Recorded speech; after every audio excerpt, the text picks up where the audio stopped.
Hey, how's it going? My name is Sid, and I'm here to talk about how to identify your top growth channels. I'm so excited to be here on the Growth Mentor Summit, and I hope you get some value out of this talk. So, in this presentation, I'm going to walk you through my framework that I take software companies and startups to help them identify where they should spend their time and money, where they should focus, because there's so many different things you can do in marketing and growth, and you can't do them all. So what are those 2 or 3 things that you should do and focus on that you can so that you can maximize your results? So a little bit about me. I used to be the VP of growth at a company called Thinkific, which is an online course platform. Prior to that, I was the head of marketing at a company called Lemon Stand, which is an e-commerce platform and was recently acquired by MailChimp. After these 2 experiences, I started to do consulting for various software companies, and some of the examples are Typeform, Olark, Procurify. Also from the range of like really small 5-person startups all the way to kind of like Series A, Series B software companies. And having seen that entire growth period, I've sort of put together this framework alongside some of the other content and the people that I kind of look up to in the marketing industry. So this is kind of like a tried and tested process that I've used multiple times, and hopefully you can use it in your startup and see some results. So like I mentioned earlier, I kind of want to talk about what is wrong with the current approach of marketing and growth, especially at startups, and how to really be systematic about your reaching those growth goals using frameworks and processes that you can apply so that you're not like just throwing things at the wall or trying different things every single day. And so this is my 5-step system that I have put together based on my experiences as well as experiences of other marketing professionals. So first, what's wrong with the current approaches? First of all, there's a lot of conflicting advice online about what you should be focusing on, right? So someone says Snapchat is huge and someone else says no, Snapchat is not. One person says email is dead, other person says email is still going on. And so it's hard to like sift through that stuff and figure out what exactly to work on. There's also the shiny object syndrome, and you've probably done this yourself where you hear about something that's sort of like trending or big, and then you decide to just like try that, right? Because it's just a new shiny new thing. Another thing that is not as obvious but happens very often is companies tend to focus on things that they already have a skill set for, right? So if you have a marketing team that's comprised mainly of advertisers, then advertising is the only thing you're going to be doing, right? And that may not be the best channel for you. So you have that implicit bias because of their existing skill sets. Marketing trends, again, very similar to shiny object syndrome. A bunch of influencers say this trend is so hot right now, and you decide to jump on the bandwagon and try the hot new thing. And finally, for you CEOs and founders in the audience, and marketers, if you've worked with CEOs like this, you probably know what I'm talking about.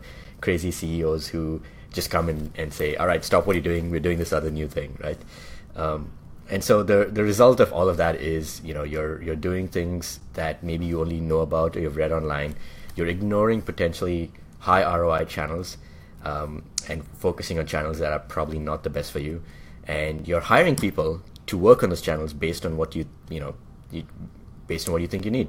And you don't realize that maybe there are better channels and you should be hiring someone else for that. So, and finally, the last problem is, you're not giving channels enough time. You keep switching because of crazy CEOs and shiny object syndrome. So what's really needed is a systematic way to identify what are the best channels, and then how do you scale that, right? And so my 5-step framework is to start with a buyer persona. And you've probably heard this many times before. It's not new, but it is important, and it is the foundation of everything that we're going to be talking about today. So I hope to impress upon you, not the fact that you should be doing it. I know you should. You already know you should be doing it and how to do it, but I hope to impress upon you the importance of doing it. And the next is called this customer journey, and this was a theory that has been around in advertising mostly, but I sort of adopted it for the SaaS customer journey. The third step is figuring out the bullseye from the journey. So the journey is how they go through their buying journey, and the bullseye is focusing down on a few things that trigger them to go through this journey. And then the 4th step is experimenting on these things, and then the 5th and final step is how to scale. And I'll talk about all these steps right now. So for starters, customer persona. Why do you need to do this? You really need to understand who you're selling to, right? And more importantly, what are their needs and where are they online, right? And the reason is, if you are hearing things like Snapchat is the best new channel to focus on, then you should be asking yourself, well, are my customers on Snapchat? Because if they're not, then it's not for you. It's for some other companies, right? And so it's really important to help you figure out where your customers are online, what their needs are, so that you can compose a message, and then how do you distribute that message to them. So this helps you like laser focus down on exactly who you are talking to, what you should be saying to them to get them interested in your product, and then the things you need to be doing to push them through that buyer journey. So here's an example of a company called Clear Voice, and this is a sample customer persona that they put together. Clear Voice is a content, sort of like a freelancer, content freelance marketplace where you as a content marketer can go and hire freelancers to write your content.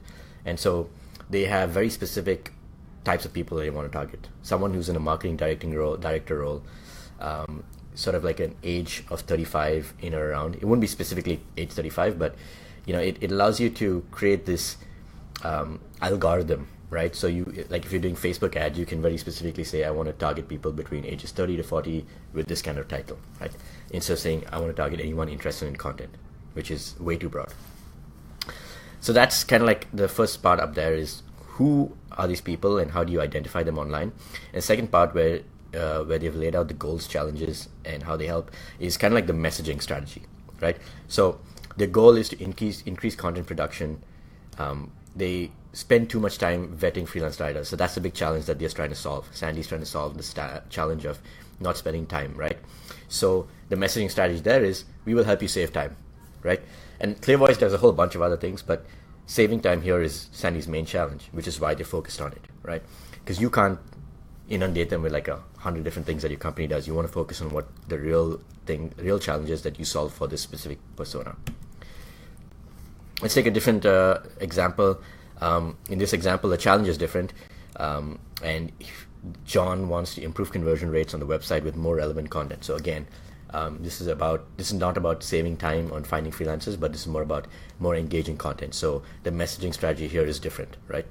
And so for Sandy, you have one type of messaging strategy in certain channels, and for John, you have a different type of messaging strategy, right? So coming up with a persona is super important, but it doesn't tell us what their mental state right now is, i.e. their readiness to buy. So John and Sandy, the personas from the previous example, they have challenges. They need a solution, but they may not be ready, or they may not even know that they have that challenge, right? So the persona doesn't tell you that, but the next step tells us, and the timing is important. So the next step is the journey, the customer journey, and this tells us exactly what their mental state is in terms of, do they even know they have a problem or a challenge? Or if they do, are they looking for solutions? And if they are, like, what kind of solutions are they looking for? And so based on that, we can sort of craft our targeting and messaging again. So this is the customer journey that I've been talking about. The first stage on the left column is the unaware stage. So they are unaware that they have a challenge, right? So, for example, John from the previous one, whose challenge was that he wanted to increase conversion rates on content, just is unaware that the conversion rates on his blog content are low, right? Maybe he thinks they're high. Maybe he just doesn't know what the conversion rate number is. Maybe he just doesn't realize the importance of tracking that. So he's unaware, right? So let's go through the example of actually Thinkific, which is the company that I worked for, and work through an actual storyline here. Thinkific is an online course platform, and they target various different personas. One of the personas is blogger. So a blogger who has a lot of traffic and wants to make money from that blog. And one of the ways to make money is to create an online course about the content that you write on the blog and sell that. So Sandy, for example, is a persona who is a fashion blogger, and she makes money via affiliate products and ads, right? She's unaware that she needs to be selling online courses because she's already making money and she doesn't know that there's a better way to make money. Then she realizes that she has a problem. She hits a ceiling in her income. There's only so much money you can make from affiliate income and ads, right? And so now she's starting to wonder, well, how do I generate more income? And so as she does her research, she finds out that one way to generate more income is to create an online course, right? So now the question is, how do I create an online course? And as she does that research, she finds out that there are various softwares and tools that allow her to do that. And so now she's product aware, right? And finally, the question is, which product out of all these products should I pick to create my online course? And she goes to the decision stage where hopefully she picks Thinkific. So this journey, as she goes from just not knowing that she should be creating online courses to realizing that she should create more income, right, which is the problem, to being aware of the solution, which is online course, to being aware of the products that help her create that solution, to finally making a decision. And along the way, there are different triggers that push her from one stage to the next. So in the unaware stage, maybe she goes to a conference or of a conference of other bloggers, and someone else says, hey, I'm making 100 grand per month. And she's like, wow, I don't make that much. How do I get that? Right? And now she's problem aware. Then in problem aware, she's thinking about how do I generate more income. She starts to talk to people who are already doing that. So she talks to friends, she does some Google searching, she goes on YouTube. And through all these conversations and searching, she finds out that online courses are the way to go, the big thing to create income online. And so she starts to watch a webinar on how do I create an online course. She sees a Facebook ad, the 10 steps to creating an online course. She signs up for a newsletter from an online course influencer. And as she's consuming this content, she starts to hear names about products that she could use to build that online course, right? And so as she finds these products, she starts to do some more research specifically on those products, comparison posts, Thinkific versus some other software. Takes a free trial of Thinkific. She learns about Thinkific through a partner deal from, say, MailChimp, who's our email software. And then finally, as she starts looking up Thinkific, takes a free trial, then we do some onboarding and upselling and convert her into a customer. So now we know how ready or not they are to buy as we map out this customer journey. And what are the most relevant channels to hit them with, or to hit them in, when they are in different stages of the journey. So our customer persona is giving us the messaging strategy, and our journey is telling us which channels to focus that messaging strategy at, right? And the way we actually build this customer persona and the journey is by talking to customers. That's the best way. Get on the phone with your top 10 customers and ask them questions specifically about who they are, what the challenges are, and for the journey, ask them before they came across your software, what were they doing?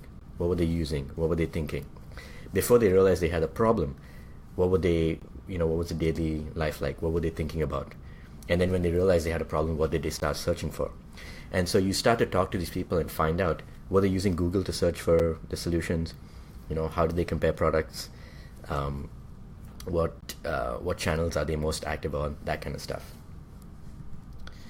So we've come out with a list of a whole bunch of channels across a customer journey, but we can't target them all as a startup. We have limited resources. So the next step here is the third step in the framework is to narrow down. And this is because, as I mentioned, we can only pick 1 or 2 channels when starting, which is fine, by the way. When you have 1 or 2 really good channels, then you will have really good growth. And we can also identify the highest ROI channel out of all of these channels. And that's using the Bullseye framework. Now, this is a framework that was created by the founders of DuckDuckGo, and they've written a book about it called Traction. But it's one step of the entire overarching thing. So I've incorporated this into my framework. And the idea is to have a core inner set of 2 or 3 channels, which are kind of like the ones that you're betting on. Then there's the sort of middle ring of the promising ones, which are kind of like the next step if any of the inner circle don't work out. And finally, there are the long shot channels. That's like, you can think about that much later after you've exhausted the potential of inner circle and promising. So, things to consider when prioritizing all these different channels.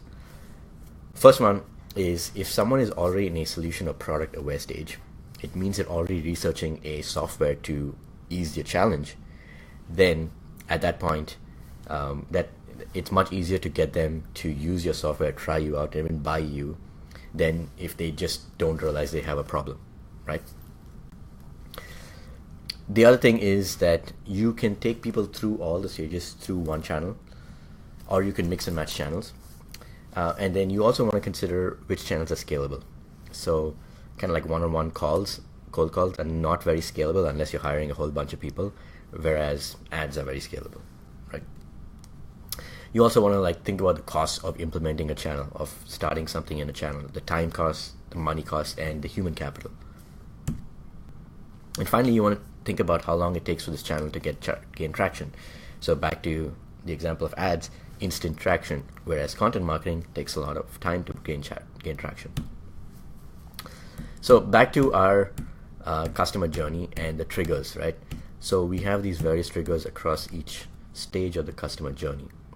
And as I mentioned, the people who are in the solution and product aware stages are closer to the decision stage, right? So you want to start there. So we're going to take the channels that are in our product aware stage, and those are going to become our inner circle, right? And then in the promising set of channels are going to be the solution aware, and then the long shots are going to be everything else, right? So now we've got a priority list of channels that we want to focus on, right? First one, comparison posts, free trials, partner deals. Then we want to try webinars, Facebook ads, and newsletters.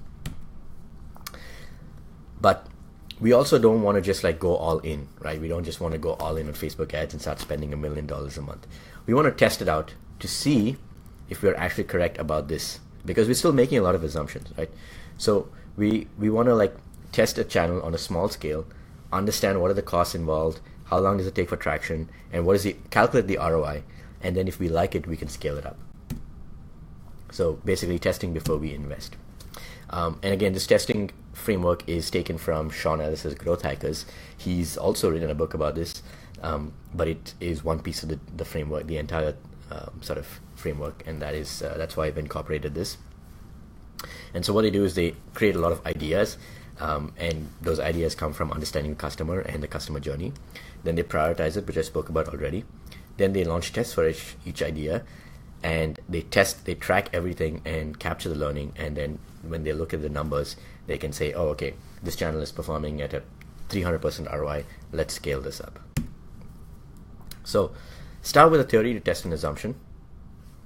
So for example, for Facebook ads, your theory is we spend $200 in ads, we target this kind of persona with this type of messaging, and we will get 20 leads, right?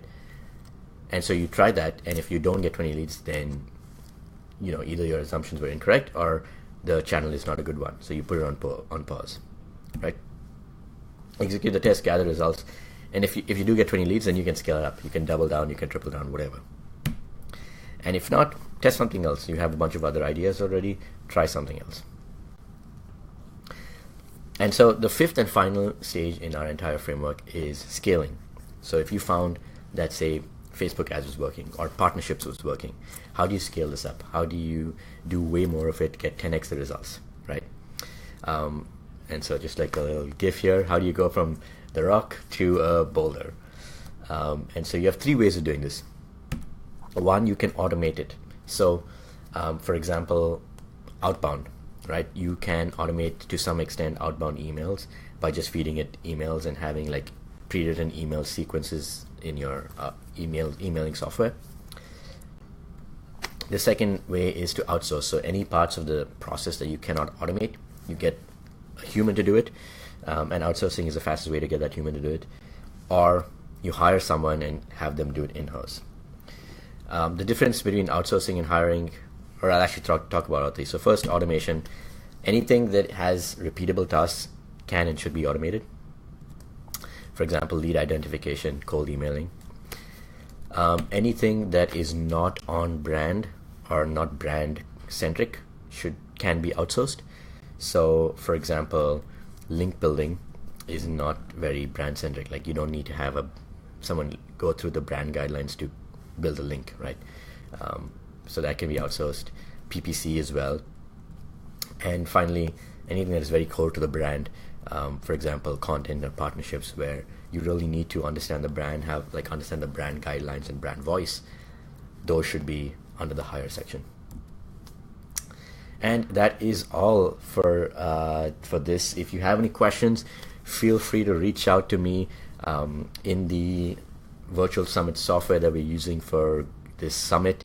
You will have my contact information, but if not, my website is www.sidbharath.com, SIDBHARATH.com. You can also email me hello@sidbharath.com. And if you go to my website, you will see kind of my templates to go through this entire framework. So I've created like a spreadsheet that you can use to track your customer persona journey and all the experiments. So go to my website and download it from there. You'll also find like a download button somewhere in here, in the virtual summit software. And if not, just again write to me hello@sidbharath.com. And that is all. Thank you so much.